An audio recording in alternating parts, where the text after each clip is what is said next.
दोस्तों, चैत्र नवरात्रों में जो अग्यारी की राख होती है, उसका क्या करें? माता की अग्यारी की राख के साथ ये गलती कभी मत करना, नहीं तो बर्बाद हो जाओगे। और नवरात्रों में जो चावल होते हैं, उसका क्या करें? अखंड ज्योत की बाती में बचे तेल का और बत्ती का क्या करें?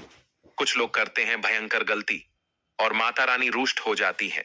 व्रत का संपूर्ण फल व्यर्थ चला जाता है। नवरात्रों में जो जौ होते हैं, जो कि हरियाली होती है, उसका क्या करें? क्या गंगा में विसर्जित करें या नहीं? और जो नारियल होता है, उसका क्या करें? संपूर्ण जानकारी, शुभ मुहूर्त, चैत्र नवरात्रों का संपूर्ण फल, संपूर्ण ज्ञान इसी वीडियो में आपको मिलेगा। बस आप सुंदर सी वीडियो को लाइक करें और कमेंट में जय माता दी लिखते हुए आगे बढ़े। दोस्तों, इस बार नवरात्रि पूरे 8 दिनों तक चलेगी, यानी 8 दिनों तक नवरात्रि का पर्व मनाया जाएगा। ना एक भी दिन कम, ना एक भी दिन ज्यादा। पूरे 8 दिनों तक चलेगी माता वैष्णो की पूजा। मां शेरावाली की विशेष रूप से पूजा आराधना की जाएगी। चैत्र नवरात्रि का पहला व्रत 30 मार्च को रखा जाएगा और अंतिम व्रत 6 अप्रैल रविवार के दिन रखा जाएगा और 6 अप्रैल को कन्या पूजन किया जाएगा, जो कि इस दिन नवरात्रि समाप्त हो जाएंगे। आपको बता दें, 30 मार्च को घट स्थापना का मुहूर्त सुबह 6:13 से 10:22 तक रहेगा। क्योंकि इस बार यह नवरात्रि पूरे 8 दिनों के पड़े हैं, 31 मार्च को 2 व्रत एक साथ रखे जाएंगे। मां ब्रह्मचारिणी और मां चंद्रघंटा की पूजा एक साथ होगी। दोस्तों, अब जानते हैं अग्यारी की राख का क्या करें। राख किस काम आती है? कुछ लोग करते हैं गलती और उन्हें गरीबी का सामना करना पड़ता है। देखिए, माता का पंचामृत से स्नान कराने के बाद रोली, कुमकुम अर्पित करें।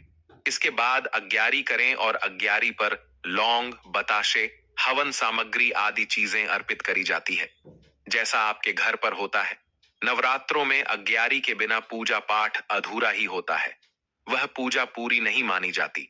तो शाम को अग्यारी होने के बाद जो उसमें राख बच जाती है, उसे आप किसी थैली में रख लें, या जब तक नवरात्र चल रहे हैं तब तक उस राख को संभाल कर रखते रहे।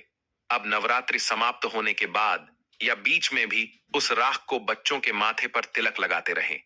इससे उन्हें नजर दोष कभी नहीं लगेगा। जो घर का मुखिया है, वह उसका तिलक लगाकर यदि बाहर जाता है तो कामयाबी उसके पीछे पीछे आती है। यह राख कोई मामूली नहीं होती। इसमें माता का आशीर्वाद होता है।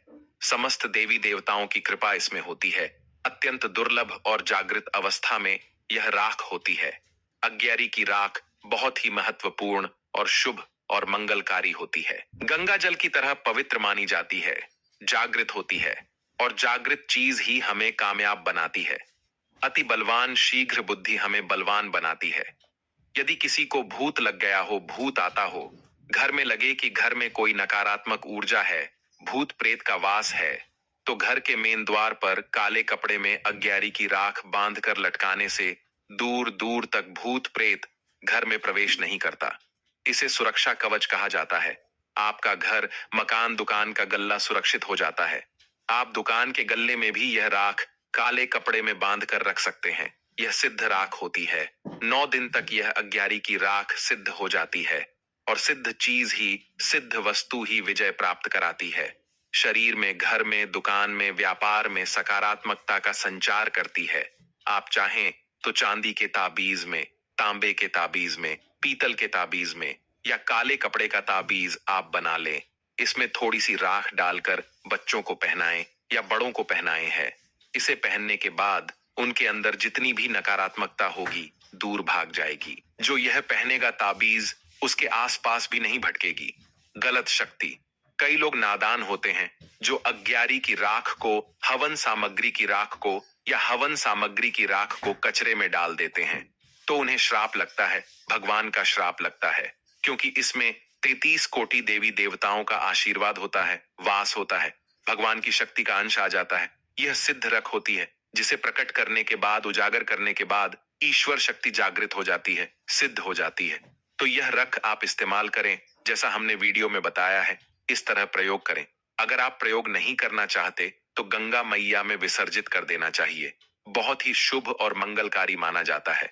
गंगा जल में विसर्जित कर दें, क्योंकि हवन सामग्री की राख को, अग्यारी की राख को जो व्यक्ति इस्तेमाल नहीं करता, तो कोई बात नहीं, गंगा जल में भी विसर्जित किया जाता है। यदि आपको लगे आपका घर मकान गलत दिशा में बना है, घर में गतिविधि हो रही है, गलत परिणाम मिल रहे हैं, तो घर के चारों दिशाओं में चुटकी भर अग्यारी की राख, हवन सामग्री की राख घर के चारों कोनों में डाल दें, एक एक कोने में डाल दें। घर का वातावरण सुगमता पूर्वक हो जाएगा। आपके घर की रक्षा स्वयं माता रानी करेंगी, जगत के समस्त देवता करेंगे और घर में कभी भी भूत प्रेत बाधा प्रवेश नहीं कर पाएगी। लेकिन याद रहे, मन में लालच मत रखना, नहीं तो यह उपाय व्यर्थ चला जाएगा। देखिए, आप में से अधिकतर जो लोग हैं नवरात्रि में बहुत सारे गलती कर बैठते हैं। ऐसे गलती की 9 दिन तक आप माता रानी की खूब पूजा करते हैं। माता रानी की पूजा करने के बाद जो चावल होते हैं, जो श्रृंगार का सामान होता है, अगरबत्तियों की जो कही जाए जली हुई भस्म होती है, जो श्रृंगार का सामान होता है, जो दैवी सिक्का होता है, ये सब नदी में जाकर के विसर्जित कर देते हैं। यही सबसे बड़ी मूर्खता है। सारी जानकारी इस वीडियो में मैं आप लोगों को विस्तार से बताऊंगा। इनका क्या करना चाहिए, कैसे करना चाहिए, क्योंकि आज मुझे दैवीय प्रेरणा मिली। मुझे गुरुओं के द्वारा प्रेरणा मिली कि आप ये जानकारी समाज में बताइए, क्योंकि अधिकतर लोगों को नवरात्रि में 9 दिनों तक खूब पूजा करते हैं। पूजा करने के बाद भी उन्हें फल नहीं मिलता। क्यों फल नहीं मिलता? यही सबसे बड़ी गलती करते हैं। माता रानी स्वयं उन्हें प्रसाद देकर के जाती हैं, उनको फल प्रदान करके जाती है, लेकिन व्यक्ति उस फल का सदुपयोग नहीं कर पाते। देखिए, जो अगर कुआं आपके पास में है और अगर आप कुएं से पानी नहीं निकालेंगे तो आपकी प्यास कैसे बुझेगी? ठीक उसी प्रकार आपको जानकारी नहीं है। प्रसाद तो आपके पास में है, लेकिन उसका प्रयोग करना नहीं कर रहे हैं। कहने का मतलब है, मैं जो तरीका बताऊंगा, इस तरीके से आपके जीवन में चल रही परेशानी, गरीबी, रोग, दोष, तकलीफ, हर प्रकार की मनोकामना की पूर्ति होगी। वीडियो को ध्यान से देखना। आज मुझे अपने गुरुओं के द्वारा प्रेरणा मिली है, माता आदिशक्ति के द्वारा प्रेरणा मिली है, इसलिए ये जानकारी बता रहा हूं। वैसे ये जानकारी आपको YouTube में अगर आप ढूंढ लीजिए, कोई भी अगर बता दे तो गला काट करके चढ़ा दूं। जनहित एवं जन कल्याण करना। अगर हमारी वीडियो में बताए गए उपाय से किसी एक भी व्यक्ति का भला होता है तो हमें भी पुण्य की प्राप्ति होती है, हमें भी अच्छा लगता है और हमें भी काफी आशीर्वाद आप सभी दर्शकों का प्राप्त होता है, माता रानी की कृपा प्राप्त होती है। तो चलिए, मैं समय ना लेते हुए आज की जो वीडियो है वो 15 मिनट की जरूर बनने वाली है। 15 मिनट तक हो सकता है आज की वीडियो बन जाएगी, इससे भी छोटी बन सकती है, लेकिन पूरी जानकारी विस्तार से बताऊंगा, ध्यान से देखना। नवरात्रि के समय में आप कौन सी गलती करते हैं जिससे आप निर्धन रह जाते हैं? तो देखिए, ऐसा कहा गया है कि अधिकतर लोग जो चावल होते हैं, ध्यान से सुनिए, पूजा पाठ करने के बाद जो बचे हुए चावल होते हैं, माता रानी को जो हम चढ़ाते हैं, वो ही चावल की मैं बात कर रहा हूं ना, कि जो ढेर सारे चावल रहते हैं उनकी, जो माता रानी को हम क्षमा याचना करने के दौरान जो चावल चढ़ाते हैं, पुष्प चढ़ाते हैं, सिक्के चढ़ाते हैं, वो सब नदी में बहा देते हैं। वहां आपने 9 दिनों तक माता रानी की पूजा की, माता रानी ने आपको प्रसाद स्वरूप चावल दिए, पुष्प दिए, सिक्के दिए, उसे आप नदी में बहा देते हैं। यही सबसे बड़ी मूर्खता है।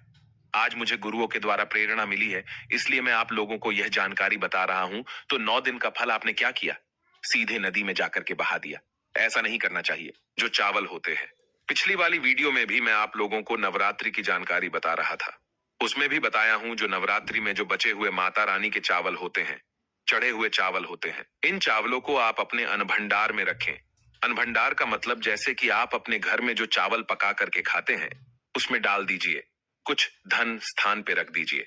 अब इसके बेनिफिट सुन लीजिए। और जो पुष्प रहते हैं, आप इसे धन स्थान में सुखा करके रखें, अपने पर्स में रखें। जो सिक्के होते हैं, इसे भी धन पेटी या पर्स में रखना चाहिए। अब इसके फायदे सुन लीजिए। जो चावल होते हैं, माता रानी को चढ़े हुए मंत्रों से सिद्ध होते हैं। माता रानी को चढ़े होने के कारण नवरात्रि में माता नव दुर्गा साक्षात 9 स्वरूप में विराजित रहती है। तो ये जो चावल होते हैं, जागृत अवस्था में हो जाते हैं। आप इस प्रकार के चावल को आप खाते हैं तो आपके शरीर में, क्योंकि 1 से 2 दाने आपको जो चावल पका रही हैं, उसमें आपकी गृहिणी को बोल देना है। घर में जो खाना बनाती है उन्हें बोल सकते हैं।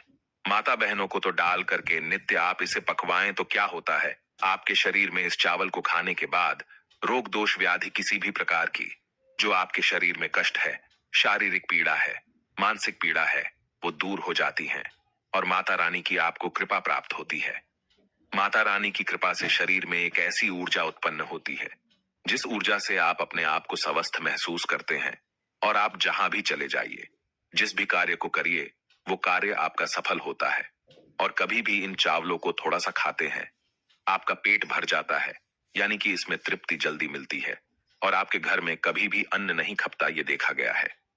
आप में से अधिकतर जो लोग हैं, माता रानी को श्रृंगार का सामान जरूर चढ़ाते हैं और श्रृंगार का सामान चढ़ाने के बाद इसे आप लोग नदी में बहा देते हैं या फिर अन्य को दे देते होंगे। तो ऐसा नहीं करना है। जो श्रृंगार का सामान आप चढ़ाते हैं माता रानी के लिए, 9 दिन के बाद इस श्रृंगार के सामान को आपके घर की जो शादीशुदा महिलाएं हैं उन्हें देना चाहिए। इससे क्या बेनिफिट होता है?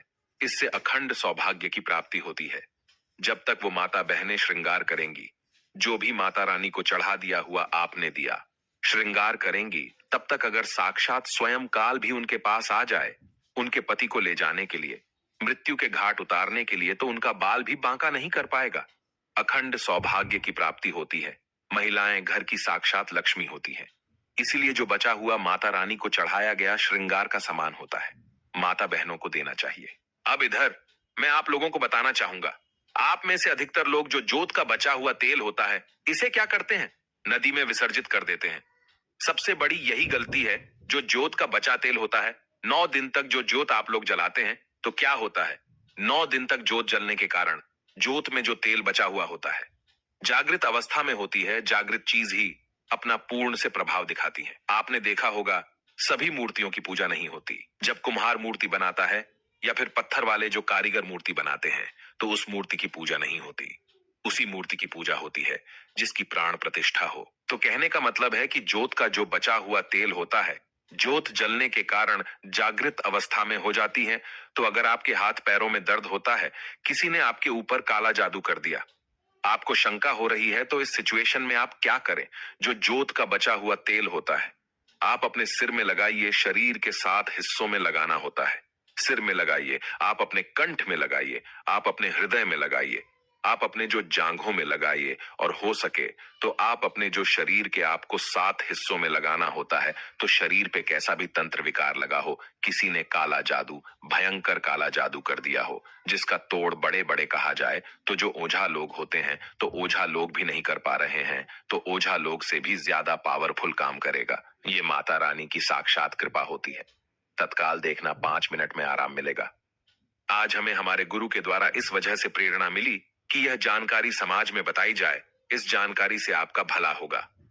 अब जो ओझा लोग हैं, इनके चक्कर आपको लगाने की जरूरत नहीं है। 9 दिन तक पूजा करते हैं। पूरे 1 साल के लिए जोत का बचा हुआ तेल बचा करके रखें। सिर दर्द होता है, सिर दर्द वाले हिस्से पे लगा सकते हैं। अगर किसी कारणवश कभी कभी ग्रह नक्षत्रों की पीड़ा के कारण सिर दर्द होता है, तो वो सिर दर्द होना बंद हो जाता है। यानी कि जितनी भी परालौकिक शक्तियों के कारण आपके जीवन में परेशानी आती है, सिर दर्द हो रहा है, शनि है, राहु है, केतु है, दुष्ट शक्तियों के द्वारा आपको सताया जा रहा है, तो यह तेल 7 हिस्से में बस लगाना होता है। शरीर के 7 हिस्सों में लगा लीजिए। सिर, पैर, हाथ, कोहनी, या फिर आप अपने हृदय में लगा सकते हैं, कंठ में लगा सकते हैं। इस प्रकार से आपको 7 हिस्सों का चुनाव करना होता है। तो कैसी भी आपके जीवन में परेशानी हो, शरीर में शारीरिक पीड़ा हो, सारी पीड़ा दूर हो जाती है। चलिए मैं आप लोगों को बताना चाहूंगा, अगरबत्ती की जो भस्म आप जलाते हैं, या फिर आप गोबर के कंडे जलाते हैं, या फिर आप माता रानी के लिए जो भी चीजों को जलाते हैं, तो इनकी भस्म का क्या करना चाहिए? जलाने के बाद जो अंतिम चीज होती है वो चीज भस्म होती है। भस्म का क्या करना चाहिए? तो पूरे साल के लिए, 1 साल के लिए इस प्रकार की भस्म को बटोर करके रखना चाहिए। जो अगरबत्ती की भस्म है, या फिर कहा जाए गोबर के कंडे की भस्म रखी है, क्योंकि माता रानी को हम जो कच्ची धूप जलाते हैं उसकी भस्म भी काफी सारी हो जाती है। क्या इसे में नदी में बहा देना चाहिए? अगर ज्यादा है तो नदी में बहा दीजिए। बाकी कम से कम आपको 1 साल के लिए आपको ये भस्म अपने पास में जरूर रखनी चाहिए। मैं भस्म के बेनिफिट बता रहा हूं और इसके फायदे बता रहा हूं।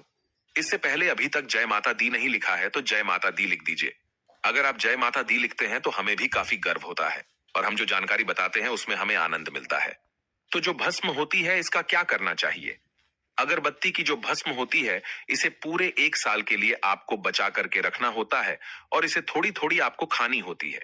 अगर आप चाहते हैं कि आपकी अध्यात्म उन्नति हो, आपकी प्रगति हो, तो ये थोड़ी थोड़ी मात्रा में खाना शुरू कर दीजिए।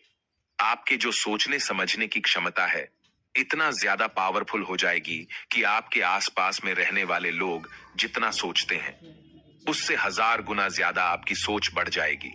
जिस भी कार्य को करने के लिए जाएंगे, उस कार्य में आपको तरक्की मिलना शुरू हो जाएगी।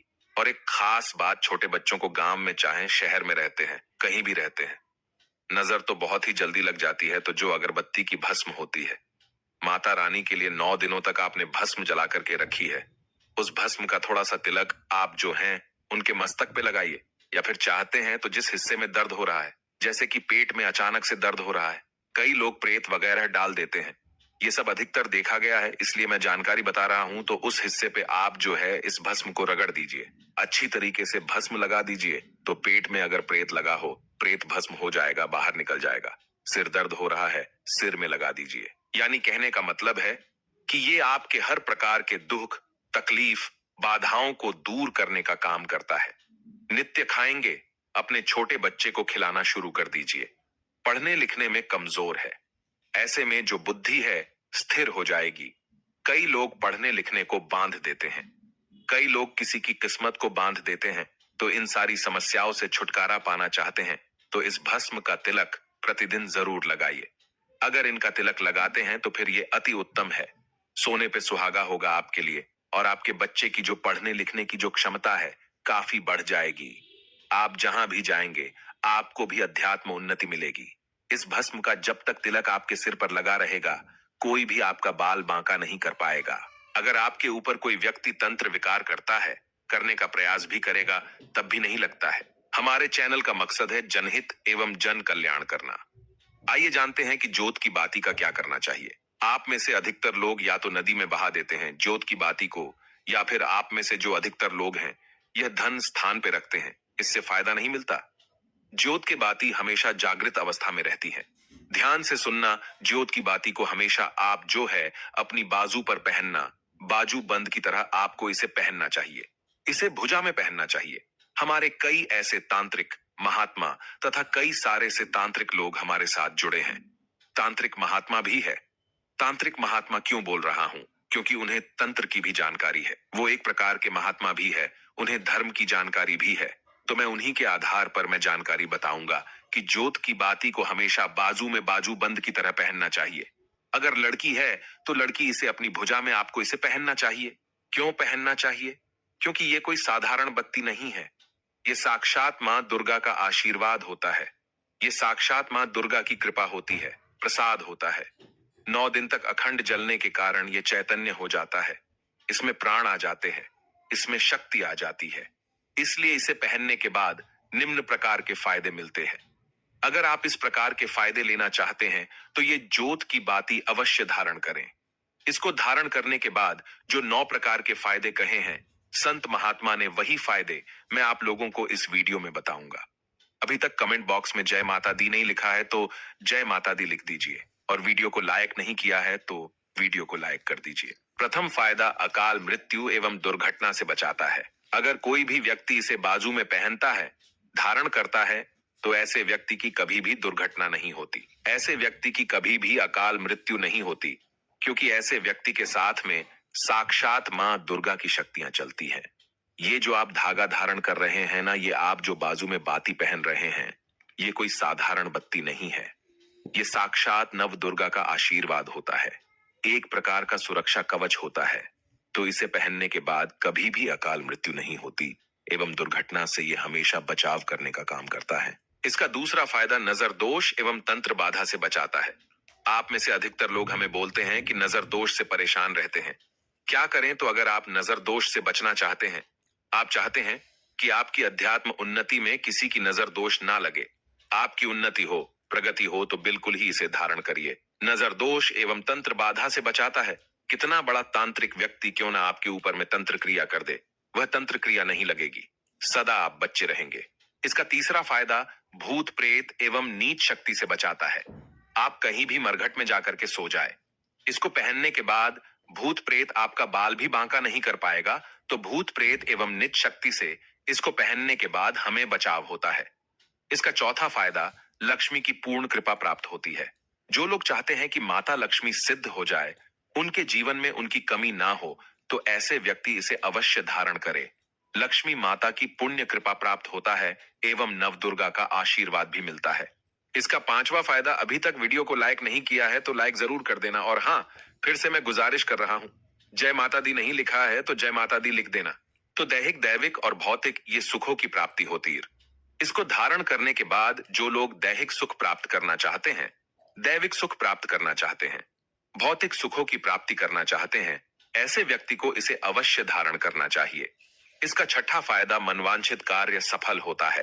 आपने लंबे समय से जो मनवांछित कारक सोच करके रखा है वो सफल नहीं हो पा रहा है, तो इसको धारण करने के बाद मनवांछित कार्य सफल होना शुरू हो जाता है।